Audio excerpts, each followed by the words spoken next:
Hey y'all, welcome to Girl Meets Green. My name's Norma, your host or whatever. Getting over a cold, hence the voice, but we are gonna do this. Love is Blind, Season 5, Episode 10. I'm filming this the morning of the reunion and we're gonna post it the morning of the reunion. I'm sorry, I was slacking yesterday, but it's fine. First of all, fell asleep. Y'all really should have just made it 9 episodes. This and last episode could have been combined. Anyways, yeah, I fell asleep, so I had to watch it again this morning to make my notes. But I did want to say some things beforehand, okay? I need to talk about like the cast again and just generalities, okay? First of all, so everyone's been on podcasts and talking to people and stuff, NDAs who, I guess, and they've all been saying they were like scouted through Instagram, like casting producers were like following them on IG, hitting them up, do you want to be on this show? You can't convince me that they don't have a crap ton of people applying themselves, right? Because like, wouldn't you want people who like want to be on the show? Obviously some of those people are just going to want the fame, just like Married at First Sight, but you're more likely to find people who want to be married. This is a little preface I feel like I need to say once again. I feel like I've said it a lot, but to be clear, I know people are multi-dimensional. It's not black and white. Decisions aren't black and white. The things we see are not black and white. I know that. I'm here talking about what we're seeing on the TV, what we're seeing on social media, what we're hearing them say, you know? And by this point, like I said, this is gonna sound harsh. Cancel me if you want to. These people know what they're getting themselves into. So I'm sorry, I'm not gonna feel fully badly for people who are like edited badly or portrayed in a negative way. Most of the people with bad edits are those people. Now again, multidimensional, so like not all bad, but what you're seeing is who they are. They might be aware of it, they might be working on it, but what you're seeing is who they are. I digress. I just wanted to say, like, I know these are real people. I know like editing plays a huge, like they edit things frontwards and backwards, okay? How many inconsistencies have people caught of like someone talking while holding a cup and then suddenly they're holding grapes? When Izzy and Stacy talk at the end, they say no, but we'll get into it. She's walking up with these like bright pink slides on, and then when she's walking away, she got her Jimmy Choos on again, and you're like, what? Also, someone on TikTok said they're Jimmy Choos. That's how I knew. You know they can literally edit things backwards to make it look a completely different way. But that is besides the point, babes. Because no one's looking at one moment to determine who someone is, or at one moment to make an opinion of the people on this show. At least I'm not. I'm looking at the moments I'm watching, which is why I think in one of my other videos I said, my opinions of people change. I'll be like, this person's annoying, they're a liar, what the heck is wrong with them? And next episode, I'm like, you know what? Kind of get it. Johnny. I was like, what is wrong with Johnny? Seek assistance. Now, I think all these people do still need assistance, like therapy assistance, but layers were peeled for her, right? So we saw a little bit more of her, a little bit more human side. Now that I've ran my mouth for way too long, let's jump into the actual episode. So this episode, freaking 50 minutes of 2 weddings. What were they thinking? Did they really think that like they would have enough interesting content to make a 50-minute video on 2 weddings? That is insane. That is crazy talk. Honestly though, I think they could have if they had formatted it like Married at First Sight does. So like the wedding, so they have all the befores, right? The people getting ready, talking, just like they did in this episode, but they shorten that, show the wedding, and then go to the ceremony. I mean, show the ceremony and then go to the reception. And so like, I think that would have been a better way to split it, right? Because then you have, so 50 minutes, you have like a little less than 10 minutes for each segment. So like before the wedding, before the ceremony, reception, before the ceremony, reception.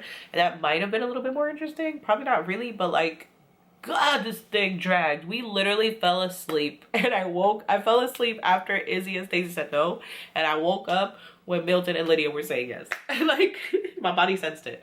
We start off with Izzy and Stacy, and they're saying their things behind the scenes. We've got Stacy talking about how exotic Izzy is.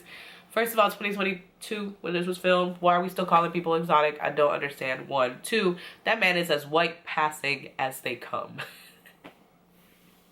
So what are you talking about? Like, okay, obviously you can tell he got a little something in him, but like, no, that's not someone you would define as exotic. But hey,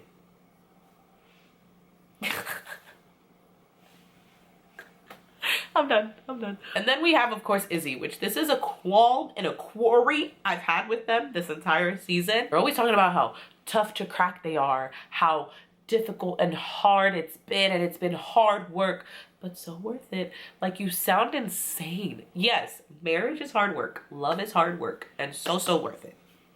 So worth it. But for y'all to be talking like that and you ain't been through nothing for real, it's a little bit crazy, okay? Because these people be trying to act like you've been through everything in the pods. Yes, they are isolated, and that's intense, and there's a lot of intensity, and they do go through a lot of things. But nothing where they should be like, it's been freaking miserable, but it's worth it. Because I love them. That shouldn't be happening. That shouldn't be happening. No matter what's cultivating in the isolation, in the pods, living together, no, those should not be the sentiments you're feeling. Especially because you have such a short amount of time to get married. You feel me? This man got the nerve to talk about the argument they had, saying shit like, love has no credit score, love is enough. He didn't say that, but I'm here to tell y'all, love is not enough. I know we want it to be. Love is such a beautiful thing that we just want it to be like the end all be all, the beautiful romantic. It's not, okay? Life is hard. Life is hard. Like, as individuals, like, just life in general is difficult. There has to be so much more. You have to be compatible. You have to be fully accepting of who that person is for life. Moving ahead a little bit, but Milton's friends, one of his friends said, like, if that's Lydia for 50 years, like, that's who you have to love. Like, you're getting married. Not his exact words, but again, that's the idea. Is like, you need to look at this person for who they are and say, will I be okay with that person for the rest of my life? Not who I think they could be, who they're telling me they could be, who it seems like they'll become, because that could not happen. This person in front of you right now, can you be with that person? Along with this whole, like, you know, it's been so tough, but it's worth it thing they keep spitting about each other. Like, I haven't heard anyone say anything positive about each other of substance. She just keeps saying, he's a man, he doesn't run away, which not really true in what we've seen, but I'm gonna let her have it. I've also noticed Izzy really struggling with trying to convince himself he's good enough for her. I think he has also put an unhealthy emphasis on the fact that she has money and he doesn't. After they say no, there's a scene of him crying and he's just like, I don't want to do this anymore. Like, I'm so tired of hurting like this, or like feeling like this, or whatever. Because he's been feeling like he's not enough this entire time. He's been feeling like he's trying to climb this ladder to like match this person. And that's the thing with the two of them. I have my feelings about both of them. They both got flaws that they and things that are a little worrisome that we've seen. But generally speaking, without the negativity, they just aren't a fit. She lives a certain lifestyle that, while he's saying he wants that lifestyle and he's working towards that lifestyle, I think Izzy's like a lot of us, like regular folks struggling with money. And I think that it's like a lot of us want to have money just to like live comfortably. But we don't want like what she's on, you know, like luxurious trips to places, eating at fancy ass, expensive ass restaurants all the time. Like, he's not a person who wants that level of that lifestyle. And I think he's been trying to convince himself he does, just because maybe he wanted to be with her really badly, or she makes it look good. I don't know. But yeah, he's been trying to convince himself that he's good enough, when, like, not that he's not good enough, but when it's just that you're not the right people for each other. Stacy's mom is giving her advice. When I first listened to it, I was like, girl, what? Like, you just contradicted yourself. But the second time around, I understood where she was getting at, where it was like, she was like, I ignored so many like red flags with your dad that I shouldn't have. And so pay attention to that. She was like, but also don't get stuck on like little things and make those the red flags. So it's good advice if you really think about it. Because just kind of saying like, yes, watch out for the big things, but don't make little things big things, right? Like, don't be like, which I don't think Stacy's doing at all. I think she is when she talks about like his favorite restaurant is Chipotle, or like, how's he gonna know how to order at Moroccan restaurants, or whatever she said, which like, what, girl, he'll try new foods, he'll find out.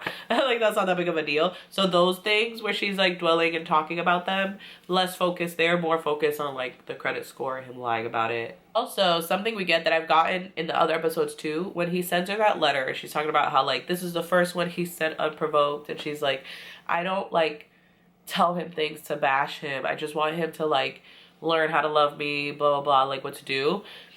And she said things like that a lot, and I'm always like, you're gonna get tired of that. Having to consistently tell somebody, this is what I need, this is what I want, this is what you need to do this, you don't do that. It's gonna get tiring. It's gonna get very exhausting. It is clear to me that Stacy did think about that though, because it can get exhausting. It can. Izzy says yes. She says no. She's basically just like, we need more time for me to like see these things that you're saying and to make sure that like you are who you say you are. Basically, she says that he like kisses her up there like if they said yes. It was a very awkward, strange situation. She walks away. He walks away. He's crying, talking to his mom. She's just kind of feeling like, you know, like the pressure's off. I made the right decision. Her mom talks to her, and her mom's kind of like, you know, he's a genuine person. Like, seems like everybody had really good things to say about him. She's like, do you regret anything? Like, how, like, kind of like, how are you feeling right now?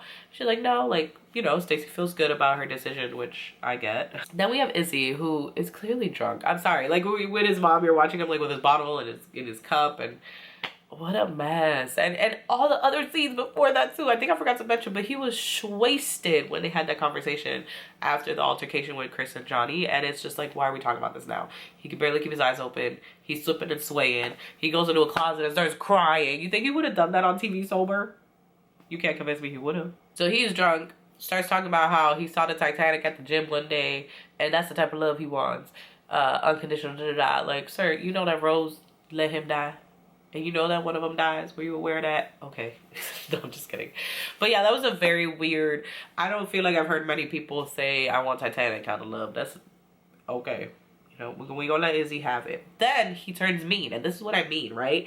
On some like, well, you was ugly anyways energy. Saying some shit like, well, makes me wonder why she's 33 and single. Ah! Oh my God! Shots fired! Why? Izzy, you were doing so well. Not really, but like at least you were pretending like you was trying to convince people you was a different type of energy. And it gave very much what happened with Johnny. He's one of those people who gets rejected and gets mean, bro. And not that Johnny rejected him, but the fact that he saw that she moved on with Chris was like, what the? She said she loved me, and look at her now, she with Chris, and that was his energy. And suddenly she's sketchy, she's this, so happy I'm not with her. Oh my God, even though he was ready to marry her. That kind of guy, you know? And so now Stacy turned him down, so suddenly...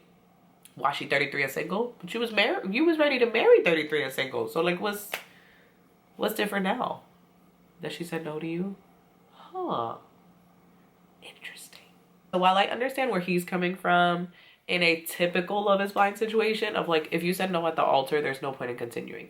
None of the people who continue dating afterwards stayed together, got married, or any of that. So in that sense, I agree. But in their situation, while I agree with that, I can also, like, I think he should also be able to see Stacy's sides of things, where it's like, a lot of the things you said you would do, you haven't, or you didn't. And then you lied about this big thing. And so, like, just needing more time to make sure you're who you say you are makes sense to me. And I think that if you're someone like Izzy, who's messed up, who's done these things, that's definitely something you have to be understanding of. Obviously, it is ultimately his decision to continue or not, but to act like that doesn't exist, like her, what she's saying isn't accurate in a sense, is silly. Like, you could say, yeah, she's right. I definitely, she definitely does need more time for me to prove myself, but I just am not there, you know, or I am not interested in doing that, whatever it is. But to pretend like I gave it my all and I don't understand, it's like you do understand because you know what you did. Moving on to Lydia and Milton. I feel like this could be a little shorter because they said yes, and I guess that kind of, you know, makes it more simple. But we have Lydia, and basically she's just talking to her family and friends about how sure she is of this, how she has no fear, no bad feelings. She's in it. I got the vibe that Milton seemed like nervous but happy. Not like nervous like, oh, I don't know if this is the right decision. Just nervous in general, you know, about like what he was about to do, and he's about to get married, you know. That's very nerve-wracking, especially at 24. This stuff about Milton having had a girlfriend, whatever, I want to say, if he didn't break up with her when he left, completely jacked up, Milton ain't shit for that. But from what I've gathered, he broke up with her before the show. And so I like this one TikTok because that's what they were saying, was kind of like, where is the tea? Like, where is the hot tea? Where is the a gasp a moment? Because, okay, is it a little bit shitty to like break up with someone right before going on a show like that? Or like, you know, going to look for marriage when you were like in a relationship? Yeah, but also other side of it, if he didn't feel like that's the person he was gonna marry, was he supposed to stay with her? No, like he got presented with an opportunity he wanted to take, and he broke up with her. You know, like if that's the case, to me, like yeah, it sucks. Yeah, it's not the best thing to do, but also like I don't expect anyone to stay somewhere they don't want to be, and I don't think that that partner at the time should have wanted that either. I'm sure it was hard to see at first. I'm not like condoning him. I'm not saying it's that black and white. I'm just saying hopefully by now she's come to that conclusion. Because I guess basically at the time it happened, she made a post of like, you know, my ex left me to go on the show. Lydia and Milton. Okay, I know we all have our feelings about them. And obviously, I'm only going based on what we're seeing. Who knows if they're still together? Who knows if they're happy, if they are together? Like, we don't know any of that. But going based off what we're seeing. I will say, personality-wise, they really do balance each other out. Last episode, I was like, you know, I think it's because they remind me of me and Cam. Because, like, Cameron is, like, kind of like Milton. Like, not as, like, aggressively practical, but you know, a little bit more practical, realistic of like, okay, this is what it, like seeing things for what they are, the end. I'm a lot more like Lydia, where I lead with emotions. I'm very sensitive. I talk about what I'm feeling and what I need. Not to the extent of Lydia. I do think Lydia still needs to learn like time and place, and like, yes, like you should be who you are. People should love you fully for everything you are, but also we have to learn when it's like maybe a tone it down moment, you know, like it doesn't have to be all the time, but I get it. So what I'm saying is they balance each other out, because she's that emotional piece that I think he needs, because you can see him and his family, you know, they're more of like a practical realism type people who are just like, you know, go by the facts, you know, go by the formulas. Like Lydia's more like lead with emotion. And so I think that they have that perfect balance where she will kind of be the one to say like, it's okay to think about it from an emotional perspective, babe. You know, like it's okay to whatever. And then he'll be the one to kind of balance her out of like, I think he'll be the perfect person to talk her down from those moments. The scene where Milton's dad's trying to give him advice, I really was like, Milton, chill the hell out. Like, what's going on? Like, your dad's just giving you advice. And I feel like he was just on the defensive of like, everybody's nervous about this, more nervous than us. So I think he was ready of like, I'm good. We're good. I'm happy. I'm ready for this, right? And you're like, calm down, it's okay, it's okay. So yeah, he was a little bit aggressive with his reception of his dad's advice. And at one point his dad was just like, yeah, you gotta figure it out, clearly. No, I'll stop talking now.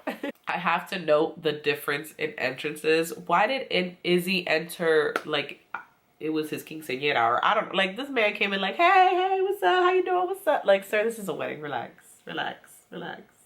What are you doing a lot? But that's just my opinion, okay? Maybe they like that, like to, you know, maybe that was their style. Maybe that's, she would have looked back at that and been like, you're so cute and funny. I wouldn't, but, you know. Milton walked in like everybody should, you know, you kind of smile at the people, a little giggle gaggle, a little like, hee hee, this is so awkward, everybody's looking at me as I walk down this aisle alone, you know? I'm out here wheezing. But yeah, I just had to mention it because I thought it was so funny, the differences in how they entered as grooms. Something I did notice was it seemed like Jessica's apprehensions were gone. This could have been editing. They could have just found really good facial moments for her and they were like, throw it in there. But I mean, she seemed like genuinely happy for them when she's in the crowd, as you know, they're walking in, as they're saying they're as the ceremony's happening. To me, her facial expressions at the wedding seemed like very different from what we were seeing from her in the last couple episodes. So I would be curious to hear from her if we could. It was so cute too. He like kisses her after they say their vows and they're like, oh, you weren't supposed to kiss her yet, but it's all right. Let's keep going. I thought it was cute. And then like when he's like, you may kiss your bride, he's like, oh, now. And then he like kisses her and stuff. But you know what? I'm going to insert here. Let's watch Cam and I's first kiss. I now forgot your name. Cam, she ready?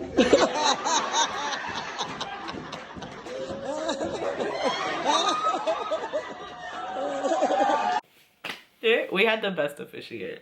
And we also have the funny moment of like when she drops her veil and he puts it on. It was actually working for him, right? Like he got I feel like some men could probably pull off a veil at their wedding if they wanted a veil at the wedding if they wanted. He was kind of working it a little bit, okay? She had him do the walkthrough. He did the look back, okay? He was working it. He was working that veil, honey. Anywho, that's all we got. The episode ends, I believe, with like everyone, you know, is love truly blind? Love is so blind. Love is so blind, blind, blind. I can't see no more. Like, the mandatory love is blind ending, even if it didn't work out for you. You know, some of these people don't believe it. I'm just kidding. But yeah, I'm so excited to watch the reunion tonight. I think I may record our reaction. I have like a second phone, so I might delete everything in it and then just record us watching so that y'all can get a little bit of that. I hope you enjoyed. Like the video if you did. Comment down below. What are your thoughts? Milton and Lydia, are you feeling it? Stacy and Izzy, why was Izzy talking shit at the end? What's up with that? Subscribe for more content like this, and I will catch you in the next one. Bye!